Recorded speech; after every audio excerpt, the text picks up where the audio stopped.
Olá, pessoal. Bom dia, boa tarde ou boa noite. Fazendo esse vídeo, né, para que a gente possa compreender um pouco, fazer uma pequena revisão, né, do conteúdo que nós vimos até o presente momento, referente ao terceiro bimestre. Eu já fiz esse percurso com vocês, mas vou fazer ele mais rapidamente hoje, né? Como vocês sabem, todo bimestre a gente está usando uma página do blog onde é disposto todo o conteúdo, atividades, avaliações, tudo num só lugar que vocês conseguem acompanhar por semana, né? Então está aqui a página do terceiro bimestre, né? Quando vocês acessam o blog, vocês já entram assim. O conteúdo que está marcado em verde é o que a gente já viu.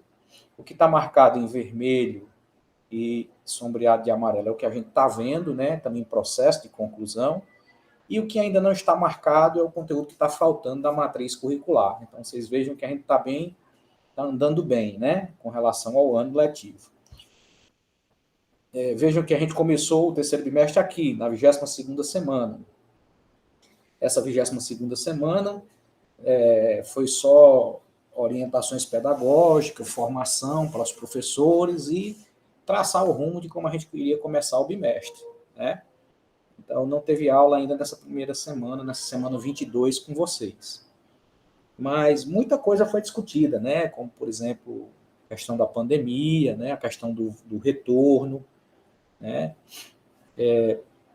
Nesse primeiro momento, eu não posso deixar de falar com vocês, né, que há uma pressão no sentido de retornar o mais rápido possível. Algumas instituições já estão retornando, né?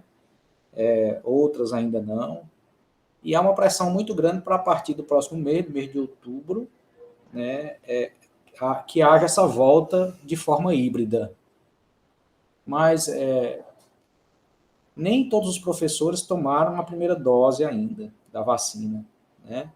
Alguns ainda tá nesse processo para conseguir a primeira dose. Outros, né, a grande maior parte já tomou e está, durante esse mês de setembro, tomando a segunda dose. Então, motivo para talvez estar esse burburinho, esse desespero por voltar de imediato agora no mês de outubro, porque já se justifica voltar porque os professores estão imunizados. Seria muito egoísmo da nossa parte achar que os profissionais da educação, professores, funcionários, núcleo gestor, já estando vacinados, que não representa mais risco nenhum, né, para a comunidade escolar. Se a gente sabe que o número de alunos é muito maior do que o número de professores e de funcionários, né? Então, no meu ver, eu acredito que seja precipitado, né, o retorno. Eu sei que tem todo um planejamento, mas vocês precisam ver como é complicado esse planejamento de executar, né? Tem toda uma problemática por trás disso. Tem ajustes de horários de professores, tem ajuste de grupos de alunos, né? A escola dividida em grupos de alunos, grupos que têm acesso, grupo que não tem acesso, grupo que tem devolutiva, grupo que não tem devolutiva. Então, são no mínimo 3 grupos a escola deve formar para fazer essas atividades. E o professor vai ter que acompanhar presencialmente e remotamente, né? E de forma remota, como já está. Então, eu acredito que, assim como não estávamos preparados para absorver a pandemia e ficar com o ensino 100% à distância, continuamos ainda sem essa preparação para mudança para o sistema híbrido, né? Ainda não estamos preparados, mas mesmo assim há uma pressão no sentido dessa volta, né? Não há pressão, há sim, tem uma pressão no sentido dessa volta, né? E a gente precisa estar atento a isso, porque afinal de contas, a grande maioria do nosso público são alunos entre 14 e 18 anos de idade, é a grande maioria, e esse público ainda não tomou vacina, né? Então, no meu ver, a precipitação é só por conta disso. Então, vamos primeiro vacinar os alunos e aí promover um retorno com mais segurança, né? Com mais segurança, que seja ainda esse ano, que seja, portanto, que os alunos sejam vacinados, tenham direito, assim como os profissionais da educação, os professores tiveram já em parte, né? Ainda não está todo mundo. Então, fica esse primeiro esclarecimento para vocês aqui nesse momento, né?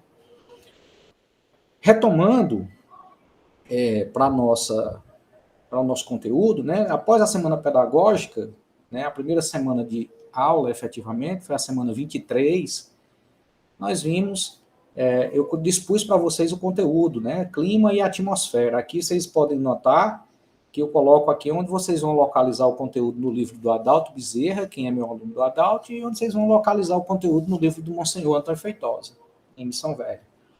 Pequeno videozinho sobre clima na Terra, né? Na verdade, há uma diferença grande entre clima e tempo, que vocês precisam estar atentos a essa diferença, né? Enquanto que o tempo é apenas um estado momentâneo de uma porção da atmosfera, o clima é um conjunto muito maior, né? Não, o clima ele não é momentâneo, o clima é um conjunto de características de uma dada região geográfica muito maior do que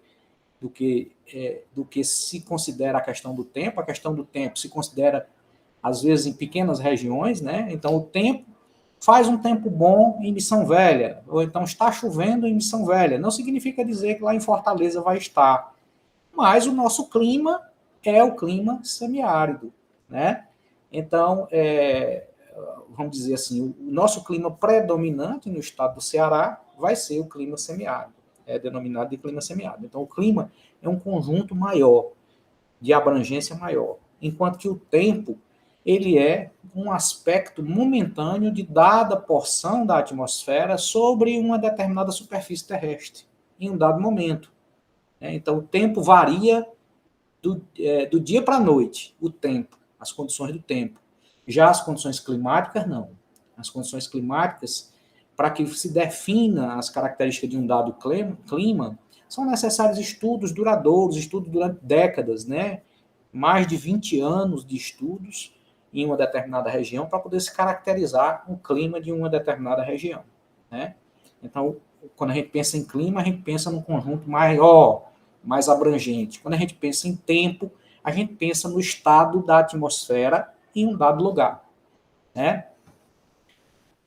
Barbalha e Missão Velha são municípios vizinhos. O tempo pode estar fazendo sol aqui, que a gente chama de tempo bom, tem essas questões, né? Tempo bom e tempo ruim, né? Das nossas próprias crendices, que a gente pode puxar lá para o preconceito com relação ao negro, né? Por que que o tempo é ruim quando escurece, quando fecha para chover? Não, de certa maneira não escurece, não turva, né? Para poder chover. Então a gente diz que o tempo está ruim. E o tempo está bom quando clareia, quando embranquece, quando está sol, né? Está ensolarado. Então, isso são conclusões, definições que se chegou a essas denominações por conta de uma cultura preconceituosa, uma cultura discriminatória, que desvalorizava o negro e valorizava o branco, né? Então, ainda hoje se usa termos assim dentro das próprias ciências, né? Que elas também não estão isentas desses preconceitos. Então, vamos entendido mais ou menos a diferenciação entre tempo e clima, né? Aqui, nesse vídeo, é apresentado esses grandes conjuntos climáticos, né? Onde, nesse segundo vídeo, a gente vai falar especificamente do Brasil, desses grandes conjuntos climáticos do Brasil, e logo em seguida a gente já vem com um texto, né, reforçando esses dois vídeos sobre esses grandes conjuntos climáticos, né? Falando sobre o clima equatorial, aonde é que ele ocorre, né, quais as médias de chuvas anuais, né, a pluviosidade é um termo que é preciso vocês saberem, né? Pluviosidade alta significa dizer que tem muitas chuvas. Pluviosidade baixa significa dizer que são poucas chuvas, né? Também há outro termo que é necessário entender dentro de clima, né? Que é a questão da amplitude térmica. Amplitude térmica. O que seria a amplitude térmica? A variação da temperatura em um dado período de tempo. Geralmente, essa temperatura ela é medida vamos dizer, no correr de um ano, no correr de uma semana, de um dia, né? De um dia. Então, a amplitude térmica ela pode ser medida no correr de um ano, correr de um mês, de uma semana, de um espaço de tempo, que pode ser até um dia, né? Que pode ser até um dia. Então, eu lembro que eu falei para vocês do deserto, por exemplo, né? Os desertos são áreas que têm uma grande amplitude térmica, que durante o dia chega-se a uma sensação térmica de acima de 50 graus, né? 50 graus Celsius, o deserto do Saara chega a essa sensação térmica, a essa temperatura, né, durante o dia, e durante a noite muitas vezes cai para 0 graus, menos do que 0 graus. Então, uma variação térmica muito grande durante um espaço de 24 horas, durante um dia, né? Então, o que a gente chama isso? De amplitude térmica alta, elevada, né? Quando essa amplitude térmica ela é baixa, né? Ela não é tão alta, então a gente diz que é uma amplitude térmica média ou uma baixa amplitude térmica, porque a temperatura ali é mais ou menos equilibrada, né? Então, conceitos importantes de entender para se entender clima, né? Precisa se entender o conceito de amplitude térmica, que é a variação da temperatura durante um espaço de tempo, né, entre a mínima e a máxima, né? Quanto maior for essa variação, maior é a amplitude térmica, quanto menor, mais equilibrado é o clima, né? E o conceito de pluviosidade, que é a quantidade de chuvas, né? Que vamos dizer assim, natural daquela região, né? Então, a pluviosidade ela pode ser alta, muitas chuvas. Pluviosidade baixa, com poucas chuvas. A pluviosidade geralmente é medida em milímetros, né? A gente vê falar, por exemplo, 1.000 milímetros, 100 milímetros, uma chuva que deu 20 milímetros, 100 milímetros, é uma chuva já de enorme, né? Uma chuva de 100 milímetros aqui na nossa região, né? Durante um ano, a região tal tem 1.000 milímetros de chuva anual, aproximadamente. Outra região já chega a 2.000 milímetros, né? Então, significa dizer que uma chove mais, outra chove menos durante um ano, né? Outra coisa que a gente precisa diferenciar dentro de clima, né, e dentro desse conjunto todo de estudo, é que essas chuvas elas são distribuídas de forma irregular. Por isso, as diversas feição, né? Tem locais que chove o ano todo, regularmente, né?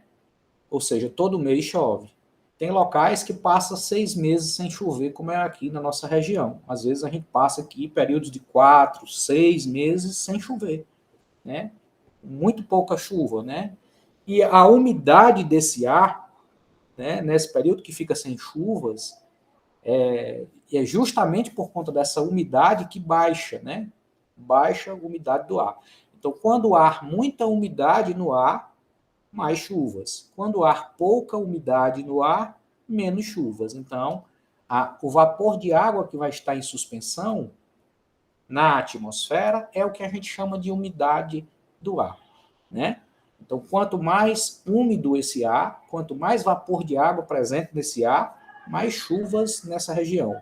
Quanto menos vapor de água, quanto mais seco for esse ar, menos chuvas nessa região. Então, aqui eu não vou falar sobre todos eles, né? Clima tropical, o Brasil é um país de clima tropical, predominantemente tropical. Por que é tropical? Veja que a pluviosidade do clima tropical varia entre 1.000 a 2.000 milímetros anuais, né? Entre 1.000 a 2.000 milímetros anuais. Né? O Brasil é um país de clima tropical porque está dentro da zona tropical, dentro da zona intertropical, ou seja, entre o trópico de Câncer e o de Capricórnio, né? Só uma pontinha do Brasil, o sul do Brasil, é que ultrapassa o Trópico de Capricórnio lá embaixo, né? Que vai estar dentro da zona temperada do sul, né? Na zona temperada do sul. Quem lembra lá, a Terra possui 5 grandes zonas climáticas: as duas polares, polar do norte e do sul, as duas temperadas, temperada do norte e do sul, e a intertropical, que está entre os trópicos de Câncer, Câncer e de Capricórnio. Então, o Brasil está quase que totalmente entre esses trópicos, entre o trópico de Câncer e de Capricórnio. Por isso, o Brasil é um país de clima tropical, certo? Predominantemente tropical. Então, vai ter aqui todos os outros, né, os mais importantes climas, né, o desértico, como eu falei para vocês, ó, o nosso aqui o semiárido, né, a feição da caatinga, que é a nossa vegetação típica do semiárido. Então, cada lugar desse possui aspectos climáticos específicos, né, cada região dessa, com características fisionômicas da paisagem também específica, que a vegetação é um dos principais componentes dessa fisionomia, dessa característica paisagística, né? Então, por exemplo, quando você olha para uma vegetação de caatinga, você rapidamente identifica, porque ela tem esse formato, né? E a gente sabe que ali é a caatinga.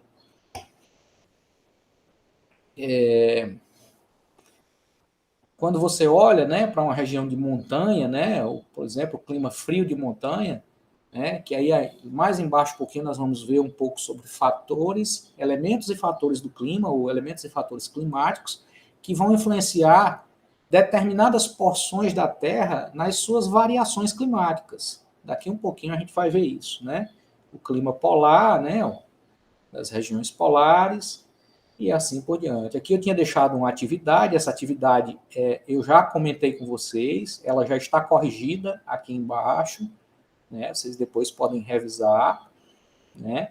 Veja que aí era a quarta questão, só foram 4 questões, então aqui as respostas, né? Ó, da primeira, da segunda, da terceira e da quarta questão. Então já foi comentada e corrigida com vocês, por isso eu não vou entrar exatamente, porque aí cada questão dessa a gente leva metade de uma aula para a gente comentar, e nós já fizemos isso antes, né? Então já está aqui a correção para vocês.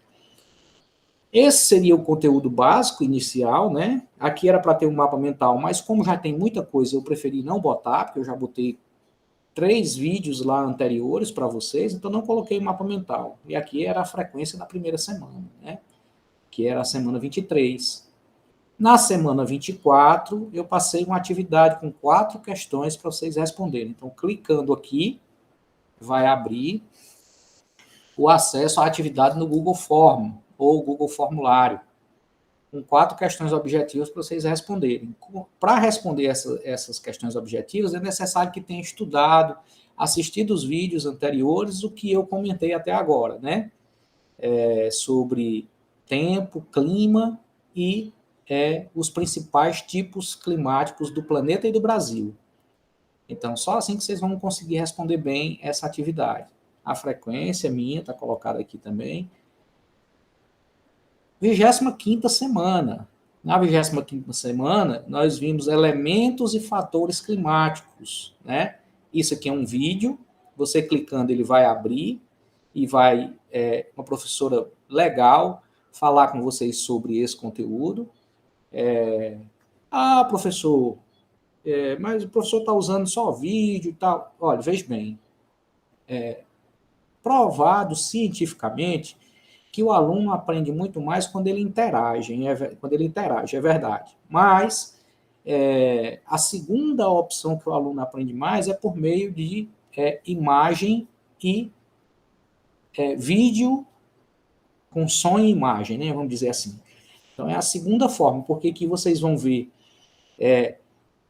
na prática, né, as imagens do que a professora está falando, né, e ela também discussando, explicando cada tópico, né. Poderia ser uma do professor? Poderia, sim, né, como eu já faço com vocês no Meet, ao vivo, né. Por que o professor trabalha com tantos vídeos que são de outras pessoas? Porque montar um vídeo como esse não é fácil, né. E tem uns materiais muito bem produzidos, vocês podem ver que aquilo que eu seleciono e trago para aqui para vocês é sempre feito uma triagem. Então, não boto qualquer coisa, eu boto uma coisa que realmente contribua, que venha de acordo com o conteúdo que a gente está vendo. Então, confie em mim e acredite, esse vídeo ele é legal e ele é completo, né? Ele traz muita informação sobre os elementos e os fatores do clima. Então, quais são eles? Elementos: temperatura, umidade, pressão atmosférica e radiação, né? Temperatura a sensação térmica, né, é o que a gente sente no nosso próprio organismo, os animais, os vegetais, a natureza de uma forma geral, ela sente esse calor, né, essa temperatura do ambiente, né. Nos ambientes frios, a gente sente a intensidade do frio, nos ambientes quentes, a gente sente a intensidade do calor, né. Umidade, falei para vocês um pouquinho antes, né, a presença da água, do vapor de água na atmosfera. Então, quanto mais umidade, mais chuvas. Quanto menos umidade, mais seco é o clima. Pressão atmosférica. Pressão atmosférica, vamos imaginar que a gente está em cima da superfície terrestre e que tem uma coluna de ar sobre nós, sobre os nossos ombros, sobre a nossa cabeça, né? Então, quanto mais a gente se eleva, menor fica essa coluna de ar, né? Porque essa coluna de ar ela está presa no que a gente chama de atmosfera, né? Que está envolvendo a Terra. Então, vamos dizer que essa atmosfera tem uma espessura assim, né? E essa espessura é o que está sobre a nossa cabeça. Mas aqui eu vou ter elevações do terreno, né? Eu vou ter elevações do terreno. Então, se uma pessoa está aqui embaixo, a coluna de ar que vai estar sobre ela é maior do que uma pessoa que está aqui em cima da elevação, né? Em cima da elevação. Então, uma coluna de ar que vai estar sobre a cabeça de uma pessoa que está em uma montanha, ela é menor do que a coluna de ar que está numa pessoa que está na altura do nível do mar ou na praia, por exemplo, né? Então, quanto maior a altitude do relevo, menor é essa coluna de ar, então menor é essa pressão, né? E quanto menor é a altitude em relação ao nível do mar, a gente sabe que tem regiões que têm altitude negativa, né? Ou seja, que estão abaixo do nível do mar, né? São regiões que estão abaixo do nível do mar, chamadas de depressões absolutas, né? Depressões absolutas. Essas depressões, elas possuem ainda mais uma coluna de ar ainda maior, uma pressão atmosférica ainda maior, certo? Radiação. Vejam bem que a radiação vai ter a ver com o Sol, né? A radiação solar. A gente tem a Terra, né? A gente tem a Terra e tem o Sol. A Terra está girando em torno do Sol, mas o Sol está emitindo radiação a toda hora para a Terra, né? Os seus raios, a sua luz, né? Toda hora para a Terra. Então, a radiação solar também é um importante elemento do clima, porque imaginem se não fosse a radiação solar, provavelmente nosso planeta seria um grande bloco de gelo, né? A gente não é basicamente congelado por conta de que existe essa radiação solar, essa emanação de calor que a Terra absorve do Sol para ter as condições que tem hoje, né? Então, radiação solar tem a ver com a irradiação dos raios solares sobre a Terra, sobre a superfície. E essa irradiação ela acontece de forma irregular, porque a Terra tem um formato arredondado. A Terra tem um formato geóide, né? Por isso que tem aquelas zonas climáticas. E os fatores, professor? Os fatores eu não vou falar todos, mas rapidamente, a latitude, né? Um deles é importantíssimo, né? A latitude é a distância em graus para norte ou para sul a partir da linha do Equador. A linha do Equador está no centro da Terra, né? Praticamente no centro do planeta. Então, quando você se distancia em direção ao polo, a temperatura vai caindo. Quando você se distancia em relação ao outro polo, sul, a temperatura também vai caindo proporcionalmente. Então, a área mais quente do planeta é a área da sua redondeza do meio, né? Do meio do planeta, próximo à linha do Equador. A altitude, né? A altitude, a gente falou aqui, quando a gente estava falando da pressão atmosférica, a gente falou da altitude. Veja que os fatores eles influenciam diretamente nos elementos, né? Os elementos e os fatores se correlacionam, né? A altitude é a relação da altura de um relevo em relação ao nível do mar, né? Então, no nível do mar, qual é a altitude do nível do mar? Zero. A altitude do nível do mar é a base, é zero. Se for uma depressão, se a depressão estiver abaixo do nível do mar, então vai ser menos 10, menos 20, menos 30 metros, né? Metros, né? Geralmente a altitude é dada em metros, né? Se está aqui na nossa região do Cariri, por exemplo, a gente tem uma altitude média aqui em torno de 400 metros, né? Nós estamos aqui 400 metros acima do nível do mar. Mas se a gente for lá para cima da Chapada do Araripe, vai dar 750 até 900 metros nos lugares mais altos da Chapada do Araripe. Então, é a altitude do relevo em relação ao nível do mar, certo? Né? Essa altura do relevo em relação ao nível do mar, a gente dá o nome de altitude. Né? Maritimidade. A maritimidade é a proximidade que os locais têm em relação ao mar. Por exemplo, né?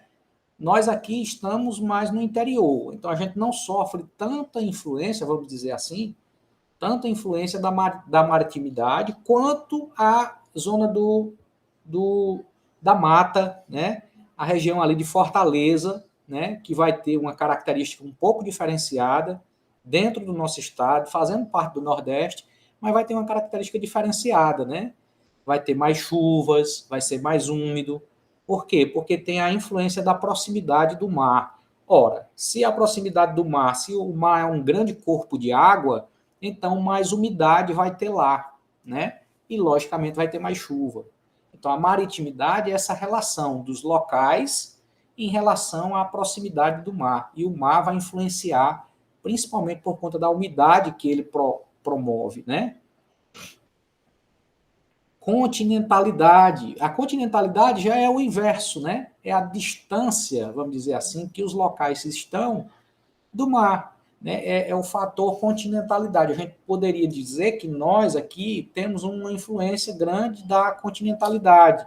Nós não estamos bem no meio do continente, mas tem regiões que vão estar mais ainda para dentro do continente e vão estar bem mais distantes do mar. Né? Então vai ter um fator continentalidade, que a depender, se não tiver rios, né, se não tiver grandes florestas, como é o caso da Amazônia, né, a Amazônia sofre o efeito da continentalidade, mas ela é compensado, né, desse efeito da continentalidade, ela é compensada pelos grandes rios, pela grande floresta equatorial, né, da Amazônia, que vai ter lá e que vai promover essa umidade, né? Mas, geralmente, a continentalidade, se não houver a presença dessa vegetação abundante, desses rios caudalosos e abundantes, a continentalidade sempre é um fator que promove, vamos dizer assim, meio que a baixa da umidade do ar, né? Se não tiver esses outros fatores associados. Massa de ar. Tudo é massa de ar, né? Por exemplo, é comum a gente estar na televisão e aí dizer assim, nós estamos sofrendo a influência de uma massa de ar, não sei o quê, que está vindo uma massa de ar fria, uma massa de ar quente. O que é essa massa de ar? São grandes porções da atmosfera que se deslocam, né? Que se movimentam. O ar na atmosfera ele não está preso em um único lugar, ele circula em volta do planeta, né? Então, essas massas de ar, a depender de onde elas se originam, elas trazem as características do lugar onde elas se originam e elas se direcionam para determinadas áreas por meio dos ventos, né? O vento nada mais é do que o deslocamento da massa de ar. Então, quando está ventando, você sente o vento batendo em você e tal, ali é o deslocamento da massa de ar. A massa de ar está se deslocando, ela está se movimentando. Às vezes só no movimento de troca de calor, né? Fazendo só assim, mas ela também pode se esticar para grandes áreas, para longas distâncias, né? Por longas distâncias também. Então, a massa de ar, ela traz sempre a característica de onde ela se origina. Se originou numa região polar, ela é uma massa de ar frio, vai trazer o frio da região polar para o lado que ela se direcionar. Se originou no Oceano Atlântico, próximo ao Equador, é uma massa de ar quente e úmida, né? Além dela ser quente, ela vai ter muita água, muito vapor de água, né? Então, ela vai trazer chuvas, né? Mais ou menos assim. Relevo. Eu disse que não ia falar todos, hein? Relevo. Né? Eu já falei para vocês. Pronto. Relevo tem a ver com a questão da altitude. Né? O que é o relevo? O relevo é a fisionomia, vamos dizer assim, da superfície terrestre. Entenda o relevo como sendo o rosto da Terra. Né? Nós temos o nosso rosto. Nós temos o relevo. Nós temos aqui o olho, temos o nariz, que é uma protuberância, né, como a gente chama, né, uma elevação. Né? Vamos dizer que aqui seja uma montanha, no olho, aqui no buraco do olho, seja uma depressão, a boca seja um rio, a barba seja uma floresta. Ou seja, o relevo é como se fosse a face do planeta, o rosto do planeta. E ela é imperfeita, ela é cheia de elevações e rebaixamentos. Então, o relevo vai ter locais de alta altitude e de baixa altitude. Ou seja, locais muito altos em relação ao nível do mar, as montanhas, né, os picos, locais muito baixos em relação ao nível do mar, que são as depressões. Então, isso também influencia muito nas condições climáticas, né, a questão do relevo. Vegetação, falei para vocês já, né? Quanto mais vegetação, mais evapotranspiração. Nós suamos, nós, seres humanos, animais, a gente sua, né? A gente sua mesmo, suar. Esse suor, ele é vapor de água, né? Ele vai se misturar às moléculas de água que estão em suspensão na atmosfera. Do mesmo jeito, as plantas fazem o processo de evapotranspiração, né? Então, a evapotranspiração da planta, ela capta a água pela sua raiz, suga, né, com os nutrientes que ela precisa e o excesso daquela água ela libera pelas suas folhas, libera para a atmosfera, libera na forma de vapor também, né? Então, ajuda no processo de umidade da atmosfera, né? Então, a vegetação ela é importante. Quanto mais abundante a vegetação, mais evapotranspiração, mais abastecimento das nuvens e mais chuvas, né? Uma área que não tenha vegetação, por exemplo, um deserto, não tem evapotranspiração, né? Então, mais um motivo para o deserto ser seco, né? Não ter água em suspensão, porque não tem vegetação. Correntes marinhas, né? Às vezes a gente pensa que não, mas é um fator que diretamente interfere no equilíbrio do planeta, né? No equilíbrio ecológico, no equilíbrio climático, na sustentação da vida do planeta, as correntes marinhas vão interferir. Por quê? Porque os mares, os oceanos, eles são todos interligados, né? Com exceção do Mar Morto, né? Mas todos os outros, eles têm interligação, né? Ou seja, você sabe que em uma dada área é um determinado oceano, um determinado mar, por conta da descrição geográfica, mas as águas de um se misturam com a do outro, né? E no meio desse corpo de água imenso, né, que são esses oceanos que a Terra tem, há uma circulação dessa água, né? Ou seja, existem correntes que vêm dos polos, trazendo águas frias para as regiões quentes, né? Existem correntes que saem das regiões quentes em direção a essas regiões frias, fazendo com que haja um certo equilíbrio, ou seja, que as regiões quentes não esquentem demais, porque recebem água fria das regiões frias, que as regiões frias não esfriem ainda mais, porque recebem águas quentes das regiões quentes. Então, essas correntes marinhas é uma coisa fabulosa, extraordinária do equilíbrio do planeta, né? Então, tem muito a ver com o clima, né? Com a manutenção do clima e com a nossa sobrevivência, a manutenção dessas correntes marinhas. Aqui vocês teriam a frequência, né? Semana passada, semana 26, eu deixei uma atividade, ó, para que vocês façam, essa é a segunda, né? Vou voltar aqui e mostrar, ó. Tivemos a atividade na semana 24 e vamos ter atividade na semana 26. Essa atividade da semana 26 é só sobre fatores e elementos do clima, tem que assistir esse vídeo, né? Já essa outra da semana 24 é todo aquele conteúdo que eu mostrei anteriormente, certo? Então, clica aqui, responde a atividade da semana 26, a frequência, e para hoje, que é a revisão, é o que nós estamos fazendo aqui, né? Vejam que a gente aprende a partir de conceitos, né? É preciso que vocês escrevam no caderno de vocês muitos desses conceitos, né? Por exemplo, eu disse a vocês que era bom, por exemplo, vocês colocarem lá elementos do clima, e aí vocês descreverem o que é temperatura, o que é umidade, o que é pressão atmosférica, o que é radiação. Da mesma forma, descrever cada um desses elementos no caderno de vocês. É importante essa tarefa, né? É importante para quem quer aprender, né? Aqui, vocês vão ter o acesso a essa revisão. Qualquer hora que vocês quiserem, vocês poderão entrar aqui. Eu vou estar postando ao final da gravação, eu vou estar postando o vídeo aqui. Então, vocês vão clicar, vocês estão vendo, não está ativo ainda, mas vai ficar assim, ativo como está esse. Porque quando eu terminar aqui, que o computador baixar, eu já posto aqui e vai ficar disponível para vocês. Tá certo? Então, é isso. Uma boa tarde a todos.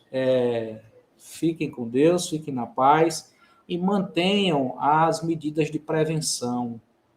Saiu de casa, se for sair de casa, usem máscara, usem o álcool gel, não brinquem, porque a pandemia ainda não acabou. Que nós queremos voltar, todos nós, professores, queremos sim. Nós não deixamos de trabalhar nem um minuto nessa pandemia.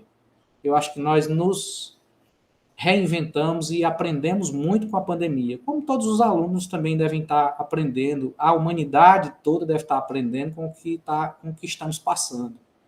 Mas voltar de forma irresponsável não é a melhor solução. Vamos voltar, mas voltar com segurança, né? Então, eu deixo aqui meu abraço, me despeço de vocês e qualquer coisa estou à disposição no grupo de WhatsApp do PV. Tchau, pessoal.